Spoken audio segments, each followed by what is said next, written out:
शहबाज शरीफ बाजे बजा रहा है, ढोलकियां बजा रहा है, तुरियां बजा रहा है कि हमने बिजली का रेट कम किया। पाकिस्तान तहरीक इंसाफ के दौर पे 17 रुपए यूनिट पे हमने बिजली छोड़ी थी, आज 85 रुपए यूनिट चढ़ गई है। हेरा फेरी के लिए भी कोई अकल चाहिए। चोर जो कहते हैं ना, चोर चोरी से जाता है, हेरा फेरी से नहीं जाता। कोई अकल भी चाहिए होती है किसी काम के लिए। शहबाज शरीफ खुद उसने एतराफ किया कि दुनिया की मार्केटों में, मंडियों में तेल की कीमत कम हुई और हमने पाकिस्तान के शहरियों को वो कम कीमत नहीं ट्रांसफर होने दी, क्योंकि ये लोग, पंजाब पुलिस एक दहशतगर्द फोर्स बन चुकी है, क्योंकि उनके हुक्मरान चोर है। सरदार अख्तर जान मेंगल साहब, उन पे और बीएनपी पे सीधा गोलियां एफसी ने और लेवीज ने और बलूचिस्तान पुलिस ने चलाई। आज खवातीन और हज़रात 9 अप्रैल 2025 है और ठीक 3 साल पहले जनरल बाजवा ने रिजीम चेंज ऑपरेशन करके जो शब खून मारा था, उसकी वजह से एक जमहूरी हुकूमत, वजीर आजम इमरान खान साहब और पाकिस्तान तहरीक इंसाफ को बदलाया गया और तख्ता उल्टाया गया।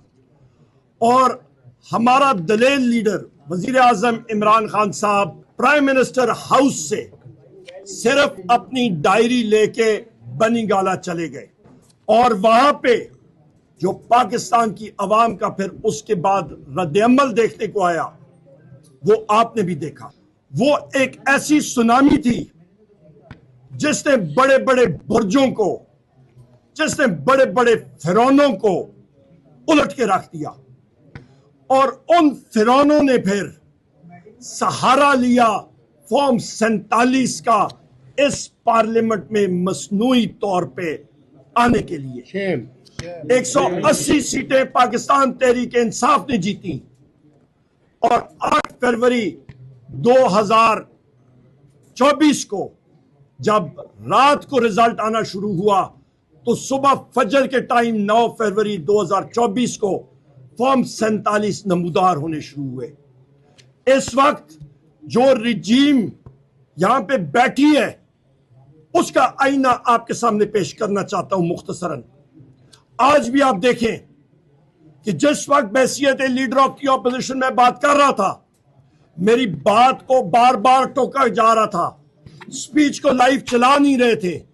वजह क्योंकि हम इस पीडीएम कोalition फैसिस्ट रजीम को आईना दिखा रहे थे और जो भयानक तस्वीर उनको नजर आ रही थी, उनको पसंद नहीं थी। उसकी आपको मैं झलकियां बताता हूं। फॉरेन एक्सचेंज रिजर्व्स के बारे में ये बात करते हैं। खवातीन और हज़रात, स्टेट बैंक ऑफ पाकिस्तान ने पिछले 6 महीनों में $5.5 अरब मार्केट से खरीद के अपने जखायर में यहां पे रखे, सिर्फ अपने आप को सपोर्ट करने के लिए। ये इसी तरह ही है कि लोग एम्बेसी में वीजा के लिए अप्लाई करें तो किसी दोस्त यार से पैसे लेके अपने अकाउंट में रखें।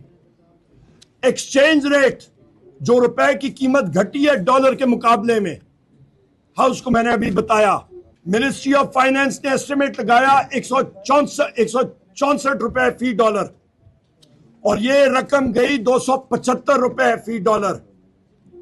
111 रुपए फी डॉलर जो रुपए गिरा, उसका बैठे बिठाए पाकिस्तान का जो कर्ज है उस पर क्या फर्क पड़ा?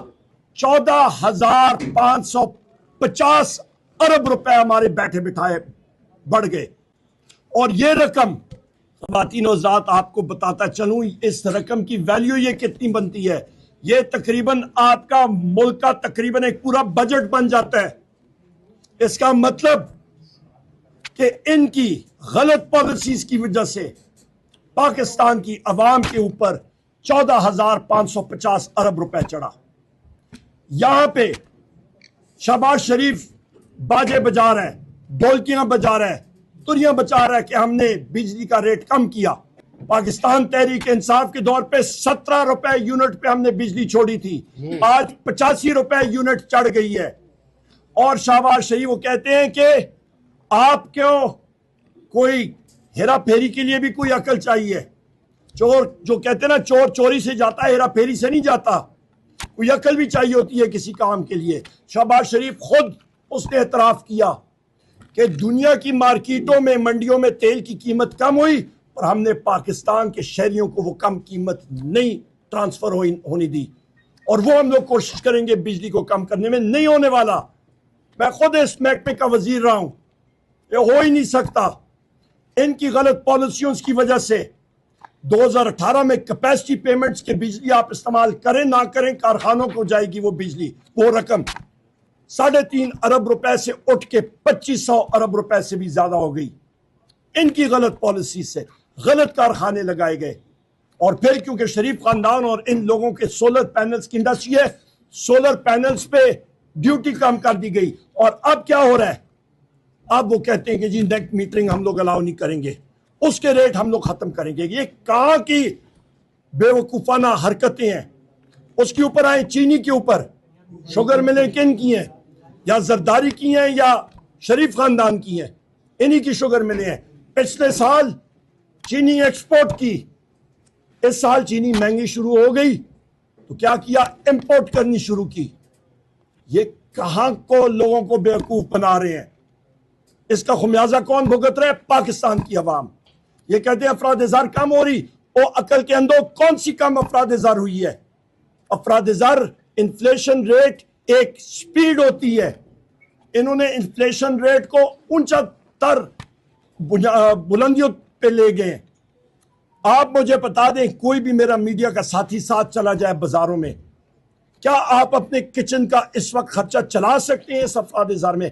कौन इनकी बात मानता है? कोई गंदम का क्राइसिस देख लें, मोहसिन नकवी ने पिछले साल 450 अरब रुपए की गंदम इंपोर्ट की, और आज देखें कि पंजाब के किसानों को, मेरे पंजाब के साथी मौजूद हैं, रोल रहे हैं।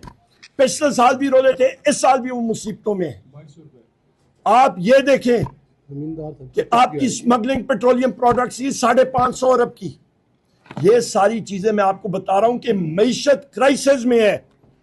आसिफ अली जरदारी कहता है, और पीपल्स पार्टी है, अभी मगरमच्छ के आंसू रो रहे हैं कि जी नहरों पे रेजोल्यूशन हो। भाई आपने गद्दारी की। पिछले साल 8 या 6 जुलाई को 2024 को सदर हाउस में इन्होंने मीटिंग कॉल की, और वहां पे आसिफ अली जरदारी ने 6 नहरों की मंजूरी, दरियाए सिंध का पानी चोलिस्तान में SIFC के तहत कॉरपोरेट फार्मिंग की मंजूरी दे दी। और मुस्लिम लीग नून के जो मेंबरान हैं और सेनेटर्स हैं और वुज़रा हैं, वो यही चीज पीपल्स पार्टी से कहते हैं कि भाईजान आपके सदर आसिफ जरदारी ने तो दस्तखत कर दिए, अभी आप क्या मांगते हैं? उसकी वजह के PTI ने उठ के, हलीम आदिल शेख साहब ने और हमारे बाकी साथियों ने सिंध में इस चीज को उठाया।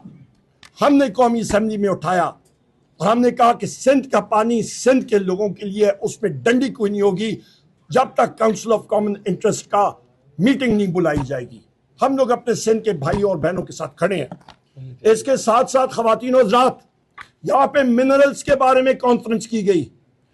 हम बताना चाहते हैं कि बैनुल अक़वामी दुनिया में उसी जगह पे इन्वेस्टमेंट पे सरमायाकारी होती है जहां पे रूल ऑफ लॉ, आइन और कानून की पासदारी हो।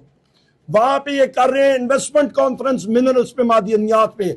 और दूसरी जगह मेरे अजीम कायद वजीर आजम इमरान खान साहब की हमशीरा गान को और उनके पॉलिटिकल साथियों को और उनके वकला को उनसे इजाजत नहीं है मिलने की। ये क्या, कितना बड़ा इत्तेहाद है और अलमिया है। ये कहां पे गया आइन और कानून? धज्जियां उड़ा दी गई हैं। मुझे बताएं कि मुस्लिम लीग नून के वुज़रा उठ के कहते हैं कि वजीर आजम इमरान खान साहब माफी मांगने तो सब खत्म। इसका मतलब है कि वजीर आजम इमरान खान साहब पे जो केसेस है वो है ही पॉलिटिकल। हम सब के ऊपर इन सारे साथियों के घर तोड़े गए। ये मेरी बहन अनिका बहन यहाँ पे हैं, इनकी जमीनों को कुर्क कर दिया गया है, तबाह बर्बाद कर दिया गया है। जितने मेरे साथी यहाँ पे मौजूद हैं, मेरे यहाँ पे मियाज़र साहब 82 साल के हैं, कल इनको 84 साल के, इनको कल पंजाब पुलिस ने पत्थर मारे, इनको सिर पे चोट लगी, इनके घर में इनको 2 बार अरेस्ट किया गया। इस उम्र में शर्म इनको नहीं आती, क्योंकि ये लोग, पंजाब पुलिस एक दहशतगर्द फोर्स बन चुकी है, क्योंकि उनके हुक्मरान चोर है, उनका IG चोर है डॉक्टर उस्मान अनवर। ये हकायक है। मेरे कायद वजीर आजम इमरान खान साहब, बुशरा बीबी साहिबा, डॉक्टर यास्मीन राशिद साहिबा कैंसर सर्वाइवर, जनाब एजाज चौधरी साहब, मियां महमूद और रशीद साहब, उमर चीमा साहब, आपका अल्लाह भला करे हसन न्याजी साहब, शाह महमूद मखदूम, शाह महमूद कुरैशी साहब हमारे वाइस चेयरमैन, ये सब के सब सियासी कैदी हैं। इनका सलार काकड़ साहब बलोचिस्तान से जेलम जेल में है। इन सब की गलती एक है, ये कहते हैं कि जान भी चले जाए हम लोग वजीर आजम इमरान खान साहब के साथ खड़े हैं, ये इनकी गलती है। एक सेकंड जनाब, और इसके साथ साथ आप बलोचिस्तान में हालात देखें। बलोचिस्तान में इसी हाउस के मेंबर हैं आपके जनाब सरदार अख्तर जान मेंगल साहब, उन पे और बीएनपी पे सीधा गोलियां एफसी ने और लेवीज ने और बलोचिस्तान पुलिस ने चलाई।